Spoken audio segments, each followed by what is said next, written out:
आज हम जा रहे हैं यहाँ पर एक हमारे जौरा के पास में एक छोटा सा गांव है, वहाँ पर सती मैया का मंदिर है जो कि बहुत फेमस है। तो इसीलिए मम्मी जा रही हैं, तो हमने सोचा क्यों ना हम भी साथ में चल लें, तो इसीलिए हम लोग जा रहे हैं। मैं, यश और मम्मी, पापा जी कोर्ट जा चुके हैं। तो अभी मैं आज आपको दर्शन कराती हूँ वहाँ के। मेरी तबीयत थोड़ी ठीक नहीं, हम तीनों की तबीयत ठीक नहीं है, हम डॉक्टर को दिखा के सीधा मंदिर जा रहे हैं। तो आप बने रहिए मेरे इस व्लॉग में, मैं आपको अच्छे से दर्शन करवाऊंगी माता मैया के। तो गाइस हम लोग ने यहाँ टर्न ले लिया है, ऐसे गली में से जाना पड़ता है। ये देखिए सामने से ये जो टमटम आ रही हैं, ये सब वही मंदिर से आ रहे हैं। तो आप देख सकते हैं कितनी पतली सी गली है, छोटा सा गांव है ये। मानपुर गांव है ना मम्मी? हाँ, तो वहीं पर है सती माता का मंदिर। इसकी बहुत मान्यता है, वो मैं वहीं पहुंच के मैं पहले उनसे जानूंगी कि क्या मान्यता है, फिर मैं आपको इन्फॉर्म करूंगी। देखिए छोटे छोटे कैसे घर बने हैं, अगर आपको रियल गांव देखना है तो।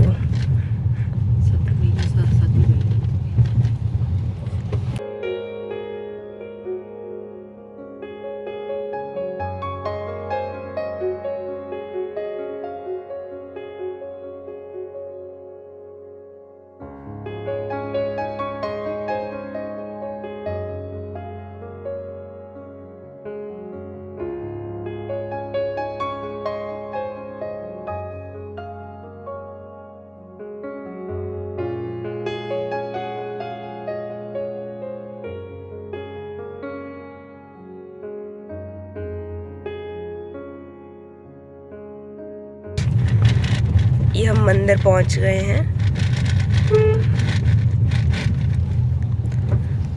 मुसलमान भी जाते हैं क्या? मान्यता है सबके लिए। भाई हट जा, देखते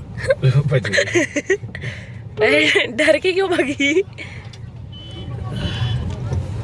तो देख लो, तालियों का जगह हो तो ठंडे में खड़ा कर ली। ये बात लिखी होगी,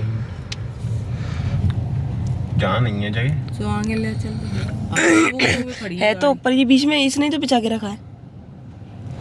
रेवड़ी चना हुआ है ना। तो गाइस हम लोग आ गए हैं यहाँ पर मंदिर।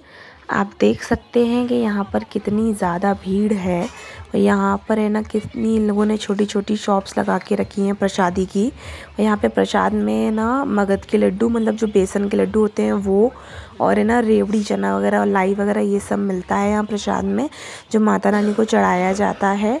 और माता रानी के दरबार में हम पहुँच रहे हैं। आप देख सकते हैं कितने लोग आए हुए हैं यहाँ पर। देखिए कितनी सारी लेडीज़ हैं। और यहाँ पे गाइस हम लोग मंदिर में एंटर कर चुके हैं, और यहाँ पे हम लोग ये मंदिर का घंटा बजा रहे हैं, जो कि बहुत अच्छा होता है इसको बजाना। और यहाँ पर देखिए गाइस बहुत ज़्यादा ही भीड़ है, हद से ज़्यादा भीड़ है। पर हाँ ये था कि दर्शन अच्छे से हुए थे, अंदर इतनी भीड़ नहीं थी। बाहर तो लोग आते हैं तो कीर्तन वगैरह करते हैं, गाने वगैरह गाते हैं, तो इस वजह से लोग यहाँ बैठ जाते हैं। कुछ लोग यहाँ पर है ना संकटियाँ होती हैं वो भी कर रहे थे, कुछ लोग है ना यहाँ पे है ना हवन वगैरह ये सब भी करवा रहे थे। तो देखिए गाइस ये सारी जितनी भी ऐसी लेडीज़ लगी हुई हैं सब सती हुई हैं। तो ये सब है यहाँ का, मैंने काफ़ी देखा, मैंने पढ़ा भी था इसमें, सबके नाम पड़े हुए थे। तो ये ऐसा है यहाँ पर ये सब। देखिए आपको मैं आपको दर्शन करा देती हूँ। माता रानी का सामने ही आपको दरबार दिख जाएगा, आप यहाँ से ही अच्छे से अपने दर्शन कर लीजिए, माता रानी का आशीर्वाद ले लीजिए। और इनका आशीर्वाद बहुत फलता है सबको, तो आप लोग भी आराम से दर्शन कर लीजिए। मैंने तो बहुत अच्छे से करे, बहुत देर तक उनको देखा। तो यहाँ पर ना भी मैं और मम्मी ना परिक्रमा लगा रहे हैं यहाँ। तो हमने दर्शन कर लिए हैं, आपको मेरी आवाज़ नहीं आ रही होगी। यहाँ पे काफ़ी भीड़ थी, क्योंकि ये बड़े दिन चल रहे हैं, तो सब माता रानी के दरबार में आए हैं। बस अभी हम लोग घर पहुँच रहे हैं। यहाँ पे यश गाड़ी निकाले, निकले यहाँ से। अच्छा लगा काफ़ी, मैं पहली बार यहाँ आई हूँ, मुझे याद भी नहीं है अगर मैं पहले भी कभी आई हूँ तो।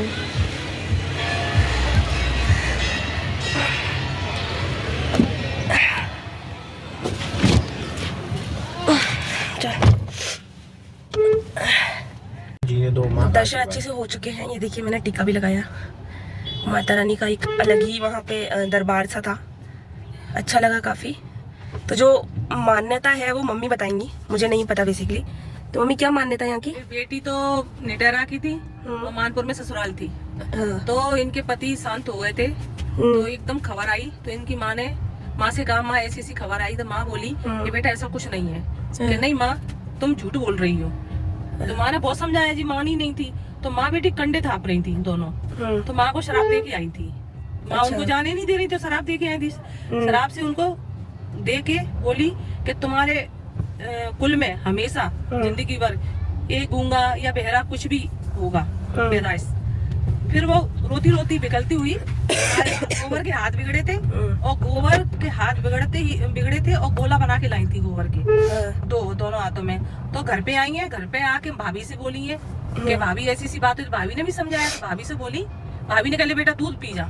तो उन्हें भाभी ने दूध पिलाया खूब अच्छे से, और भाभी को आशीर्वाद देके गई कि तू सदा खुश रहेगी, खुशहाली रहेगी तेरी जिंदगी में, और तू फलाफूत होगी हमेशा के लिए। अच्छा। तो भाभी को आशीर्वाद दिया। वो यहाँ आके पैदल दौड़ी दौड़ी चली आई थी। अब मुझे सन का तो पता नहीं है, बहुत पुरानी सदियों वाली बात है ये। तो नेटारा से आकर पैदल आई थी। अच्छा। तो जैसे उनकी अर्थी ले जा रहे थे, तो उनने बहुत रोका। रोकने के बाद जहाँ उनको लिटाया था उनके पति को, तो वो स्वयं भागी थी। भागने के बाद वो नहीं मानी थी, गाँव वालों ने बहुत चर्चा की थी इस विषय पे, तो वो नहीं मानी थी। तो उन्होंने खुद उनके पास बैठ कर खुद को भी अपना शरीर समर्पित कर दिया उनकी अर्थी पे। ये इनकी कहानी। जो पुराने समय में सती प्रथा चलती आती थी, जो आजकल बैन हो गई है, वही सती प्रथा के प्रति उन्होंने अपने आप को आत्मदाह कर दिया। जैसे पुराने जमाने में जौहर नहीं हुआ करते थे कि जो राजा महाराजा मर जाते थे, उसके बाद वो अपने आप को भी परमिशन लेके वो अपने आप को मतलब मार लेते थे, आत्मदाह कर लिया जाता था। तो अब वही उन्होंने, उसको बाद में सती प्रथा कहा जाता था। जब मुगल के टाइम पे जो मुगल राज करने के लिए आए थे, उस टाइम पे अपने टाइम पे उस चीज को सती प्रथा कहा जाता था। हाँ, जैसे होलिका दहन वगैरह होती है उसमें। धनतेरस के दिन इसकी जांच करी हुई जाती है। अच्छा। दूर से आती है, तो इनका मेला बहुत बड़ा अच्छा। और यहाँ के जो महंत है, वो महंत जिस तरीके से वो मतलब जैसे अब फसल होने वाली है, फसल हो जाएगी, तो उस टाइम पे जब फसल होगी मतलब हो जाएगी, तो उस टाइम पे क्या होगा कि महंत आएंगे और सबके सामने दो धारदार जो पैनी तलवार होती हैं, उस पैनी तलवार पे खड़े होते हैं। अच्छा। बिल्कुल सबके सामने, बिल्कुल लोग तलवारों को पकड़े रहते हैं, और जो महंत होते हैं वो तलवार पे खड़े होते हैं शार्पनेस साइड से। अच्छा। जो भी होती है उस पे खड़े होके बताते हैं कि फसल ऐसी होगी, और वास्तविक बात है ये कि फसल वैसी ही होती है। अच्छा। ये होता है यहाँ के महंत की, ये वो है। अच्छा। हाँ, तो सती की जब जात भरी जाती है, अप्रैल में उनकी मेला भरा जाता है। अप्रैल में मेला भरा जाता है, तभी ये महंत तलवार पर खड़े होते हैं और बताते हैं कि फसल ऐसी होगी, तो उस समय फसल वैसी ही होती है। मतलब ऐसा नहीं बताते कि ज्यादा महंगी बिचेगी या फिर ज्यादा सस्ती बिचेगी, पर ये बताते हैं कि तुम्हारी सबकी फसल अच्छी होगी, और जो इनके यहाँ पे दर्शन करने नहीं आता, उसके यहाँ पे फसल अच्छी नहीं होती। अच्छा। हाँ, ये सब सत्य है। आज भी इन गाँव वालों में ये विश्वास है कि हाँ, फसल जैसा मेहनत साहब बोलेंगे वैसी ही होती है, और सब लोग अपने पूरे तन मन धन से दर्शन के लिए आते हैं, और जो उनका बन पड़ता है कि सेवा करने के लिए वो सेवा करते हैं। तो जैसा सब लोगों की श्रद्धा है जिस अनुसार सब वैसा होता है। तो ये थी यहाँ की कहानी, और बहुत ज़्यादा कृपा है इस गांव में माता मैया की। तो मुझे तो बहुत अच्छा लगा यहाँ दर्शन करके। मतलब बहुत हद से ज़्यादा भीड़ थी, लोग धक्का मुक्की कर रहे थे, लेकिन फिर भी अच्छे से दर्शन हो गए। ये बहुत अच्छी चीज़ थी। माता रानी को हम देख पाए सामने से, मैंने आप लोगों को भी दिखाया, दर्शन कराए। तो आप लोगों को भी जो भी मनोकामना हो आप वो लोग मांग सकते हैं माता से, वो आपकी ज़रूर इच्छाएं पूरी करेंगी। तो आई होप आपको ये मेरा छोटा सा ब्लॉग पसंद आया होगा, और बहुत ही अच्छा ब्लॉग होगा ये आप लोगों के लिए। तो पसंद आया हो तो इसको लाइक शेयर सब्सक्राइब ज़रूर कर देना, और मिलते हैं हम नेक्स्ट वीडियो में। तब तक के लिए बाय।